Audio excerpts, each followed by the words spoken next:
நேயர்கள் அனைவருக்கும் அண்ணா சீரியலின் சுவாரஸ்யமான கதை பகுதி சௌந்தரபாண்டியின் திடீர் முடிவு. அண்ணா சீரியல் இன்றைய எபிசோட். தமிழ் சின்னத்திரையில் ஜி தமிழ் தொலைக்காட்சியில் தினமும் இரவு 8:30 மணிக்கு ஒளிபரப்பாகி வரும் பிரபலமான அண்ணா சீரியலில் நேற்றைய எபிசோடில் சூடாமணி யார் என்று ரத்னா திட்டுக்கொண்டு இருக்க, சண்முகம் ரத்னாவை அமைதியாக இருக்கச் சொல்லியும் அவள் கேட்காமல் சூடாமணியிடம் கோபப்படுகிறாள். சண்முகம் அவளை அடிக்க கை ஓங்குகிறான். இதுவரைக்கும் எங்க அண்ணன் எங்களை அடித்தது கிடையாது, ஆனால் இப்போ என் அண்ணனே என்னை அடிக்க கை ஓங்கிருச்சு இருக்கான். அதன் பிறகு தங்கைகளை சமாதானப்படுத்தி இனிமேல் சூடாமணியை யாரும் கேள்வி கேட்கக்கூடாது, அவங்க இங்கதான் இருப்பாங்க என்று சொல்லி தங்கைகள் அனைவரிடத்திலும் சத்தியம் வாங்குகிறான்.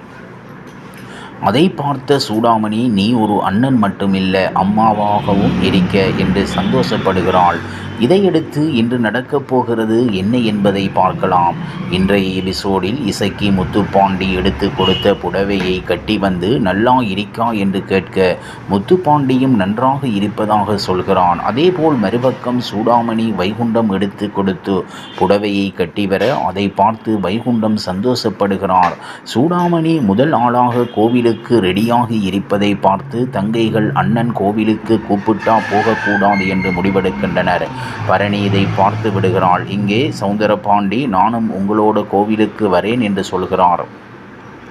அடுத்து சூடாமணி தங்கச்சிகளையும் கோவிலுக்கு கூப்பிடு என்று சொல்ல, சண்முகம் வேண்டாம் என்று சொல்ல, பரணி நீ போய் கூப்பிடு என்று சொல்கிறாள். சண்முகம் புரியாமல் பேசாதே என்று சொல்ல, நீ கூப்பிட்டாலும் அவங்க வரமாட்டாங்க என்று சொல்கிறாள். பிறகு சண்முகம் கூப்பிட அவர்கள் வரவில்லை என்று சொல்லிவிடுகின்றனர். பிறகு சண்முகம், சூடாமணி, பரணி, வைகுண்டம் ஆகியோர் கோவிலுக்கு கிளம்ப இசைக்கு போன் செய்து சௌந்தரபாண்டி மாமாவும் வராறு என்று சொல்ல சாக்காகிறான். பின்னாடி திரும்பி பார்க்க தங்கைகளும் தயாராகி வந்து சாக்கு கொடுக்கின்றனர். அடுத்து இரண்டு குடும்பமும் கோவிலுக்கு கிளம்பி வருகின்றனர்.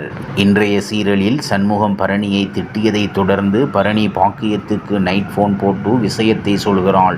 அப்போது பாக்கியம், இந்த சண்முகம் கோபக்காரன், தங்கச்சிக்கு பிரச்சனை என்றால் என்ன செய்வான்னு தெரியாது, நீ சண்முகத்திடம் பேசுவதை விட ரத்னாவுக்கு பேசு, அவளுக்கு சொல்லி புரியவை என்று சொல்கிறாள். இவர்கள் பேசுவதை மறைந்து இருந்து கேட்கும் பாண்டியம்மா, நாம் போட்ட பிளான் இப்போதுதான் வேலையை காட்டுதா, எப்படியும் பரணி பேச்சை ரத்னா கேட்க மாட்டா, இந்த நேரத்தை பயன்படுத்தி இரண்டு பேருக்கும் பகையை உண்டாக்கிவிட வேண்டியதுதான் என பாண்டியம்மா ஒரு பிளான் போடுகிறாள்.